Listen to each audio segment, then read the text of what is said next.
Dragă Zahra, aș vrea să stăm una în fața celelalte, să ne privim, să ne vorbim.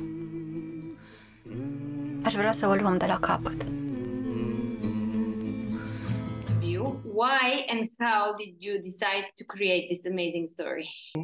Firstly, I came with the idea of this story after I talked with my mother about her student years.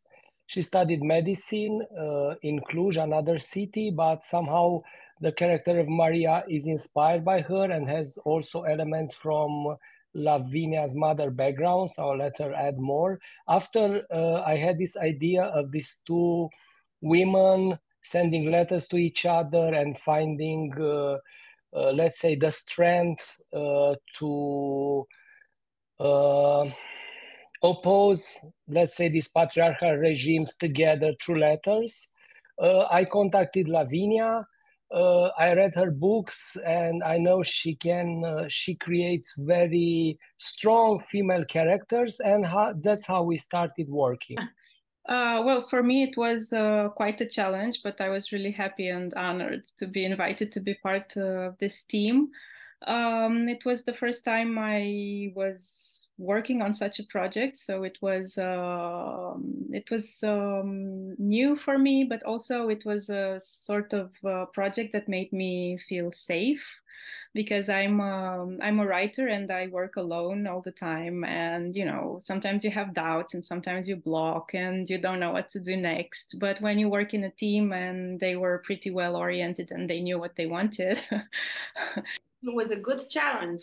Yes, it was. And I was comfortable with the character of Maria because she more or less has the age of my mother. So I felt that I knew her better and I could imagine her better. But I was really intimidated at first, let's say, by the character of Zahra. And I had to do a lot of research and to read a lot. And my personal research for Zahra was actually reading literature in translation from Iran, in Romanian translation. And I was surprised to discover that we have quite a lot of female writers translated into Romanian. Dragă Maria, am ajuns cu bine acasă, la Tehran. Primul lucru pe care l-am simțit a fost un gol. Golul că nu ești aici cu mine. Mi-ar plăcea să ne plimbăm împreună și să-ți arăt locurile mele dragi.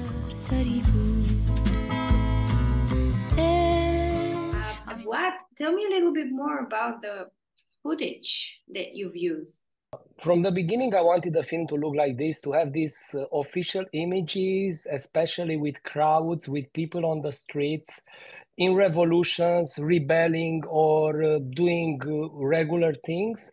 And I wanted the audience to search for these two characters. Maria and Zahra, their portrait is done by everybody in the audience, I think, through the voices and the text. I mean, it's constructed through these elements.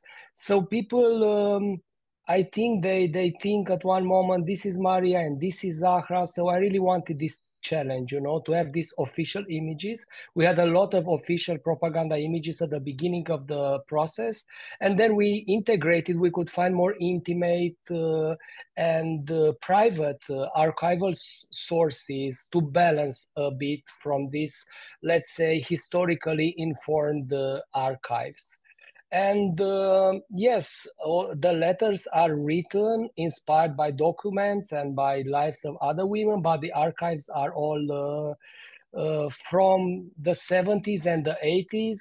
In Romania, it was easier, but it was a lot of work researching through film stock, digitalizing them, finding people, going to national archives.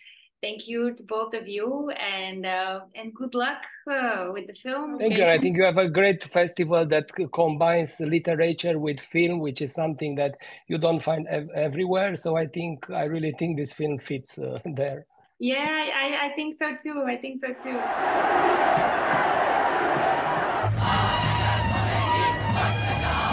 Nu mai pot să-mi amintesc vocea ta.